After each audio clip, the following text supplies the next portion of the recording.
The Democrats do as I say, not as I do, on full display. Thank you for tuning into HardNews TV4. I'm your host, Terri Lynn, and this is the channel where truth is like archaeology, and every day we're digging for it. Today is October 22nd, 2020, and this is my top 10 news for today. So this article is from today from the Daily Mail. Chris Cuomo, you know, the CNN host, whose brother is the governor of New York. The New York that's supposed to have a record number of cases of the virus. The same Chris Cuomo that was broadcasting out of his basement how close to death he was with the virus. Yet he's freely walking around without a mask on after they try to convince us how paramount it is to wear our mask. Oh, but wait, y'all remember the politicians on the hot mic in Pennsylvania that joke about putting on their masks for political theater before they did their news conference? I did a video on that. They were laughing and joking about, oh, let me put my mask on and do my political theater. Is that exactly what Operation Mockingbird was not doing right here with Chris Cuomo wanting to force masks down our throat? But let's just hit some of the highlights on this. Fox News reported that Chris Cuomo's building threatened him with a $500 fine. He was sent a warning letter by New York City apartment building in August. The CNN host was reportedly seen not wearing a mask inside the building. Cuomo has frequently lectured his viewers on the importance of the face mask. His brother, New York Governor Andrew Cuomo, issued an executive order requiring New Yorkers to wear masks when in public places in April. Okay. Earlier this month, Chris Cuomo blasted President Trump as a Covo idiot for flaunting COVID-19 rules after he contracted the virus.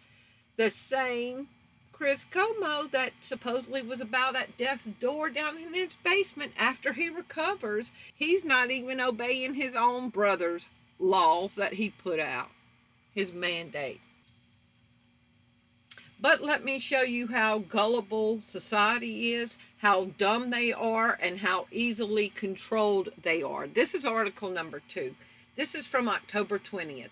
Nearly half of drivers find their own cars confusing, don't even know how to pop open the hood. Half of drivers don't even know how to open the hood. So do you think that they're going to believe you need to wear a mask?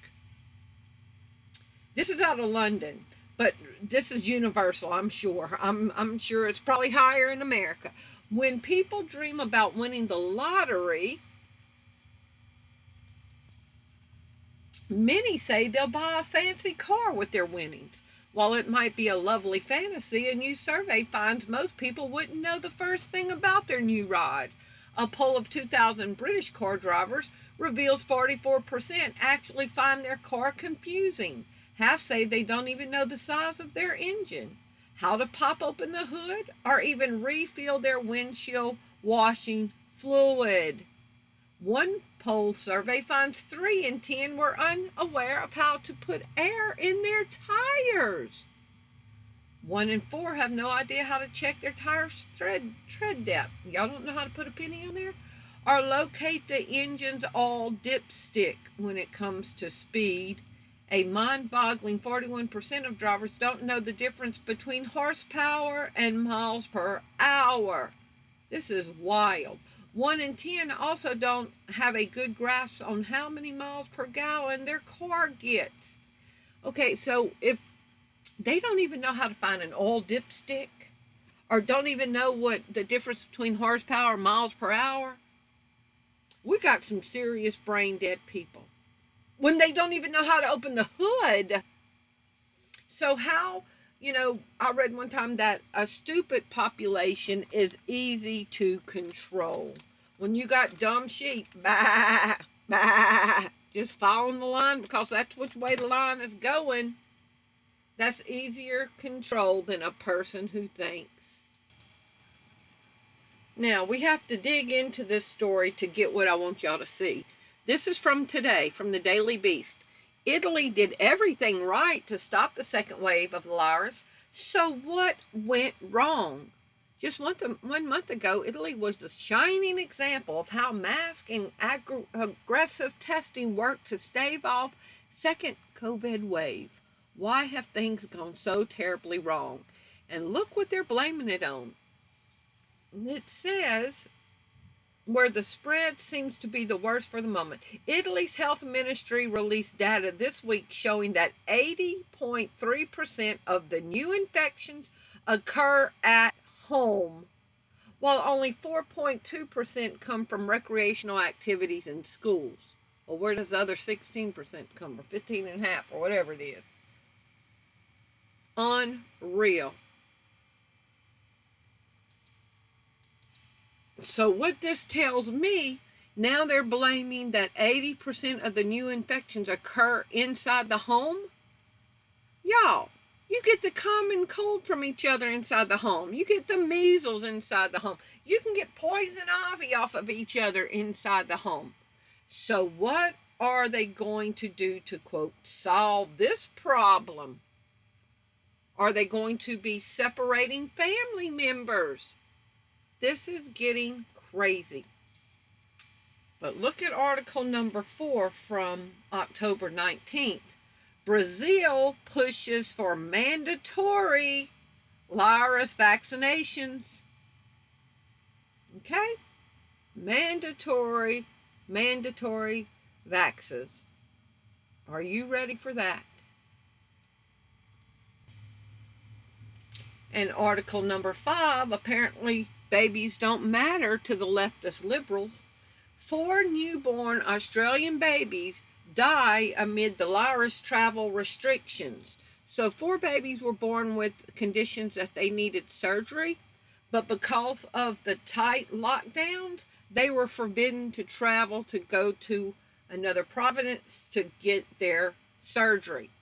4 newborn babies have died in the Australian city of Adelaide in the past 4 weeks after they could not be airlifted to Melbourne for special treatment because of the strict virus travel restrictions.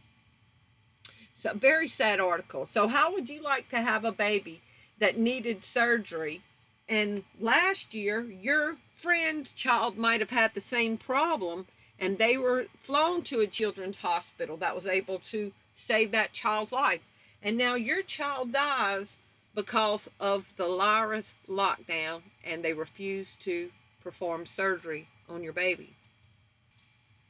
Like restrictions, exceptions couldn't be made and restrictions lifted just so that these babies could get the help that they needed. It's all about control and making an example.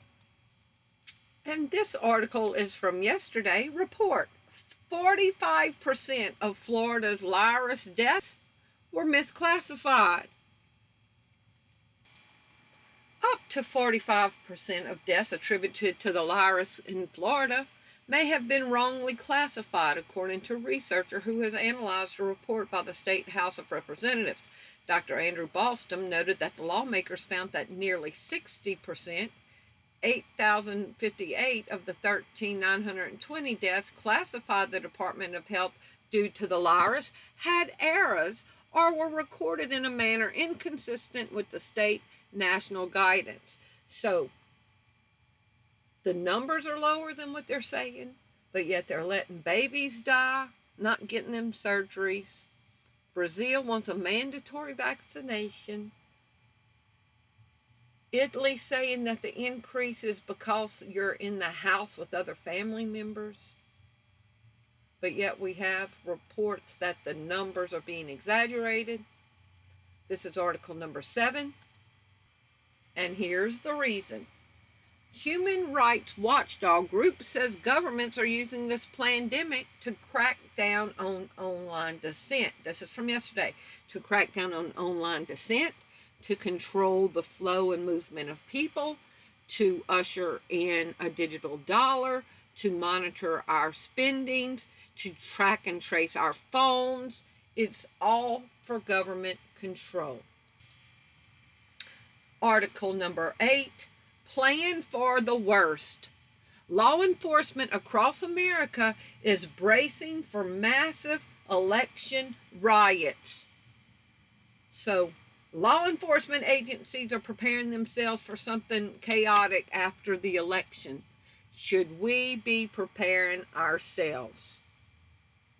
So what if for a few weeks after the election there's chaos in the street, there's military in the street trying to maintain, some semblance of control? You might need to have your basics in the house in case you can't get out to get to a store for a little bit. Article number 9. Paper money is going away. This is from yesterday. In the very near future. Sooner than you realize. Paper money will be replaced by a digital U.S. dollar.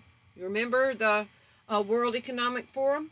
COVID, the virus, the Great Reset. Remember that book? And the head of the WEF that says that this was a planned reset for the digital world. Paper money is going away in the very near future, sooner than you realize. Paper money will be replaced by a digital U.S. dollar. Money is already digital. Your bank and your brokerage accounts are book entries in a digital database. Those book entries are claims that can be exchanged for paper money or paper stock certificates. Governments, including the U.S. government, will be mandating the exchange of all paper money for its digital upgrade. Why and when this happens, more importantly, what implications does it have for investing, for our life? For our life, we are moving towards the mark of the beast. And finally, the last article. I wasn't going to talk about this because I didn't want my channel to get messed with. But look at this right here. It included 40 to 50 images of child endangerment with a young family member. Okay? And it's some pretty disturbing things. Some pretty disturbing things in that. So, y'all leave me your comments below and let me know what y'all think. Prepare, plan for the worst. Plan for the worst. Y'all leave me your comments below and let me know what you think. Thank you for watching. Bye-bye.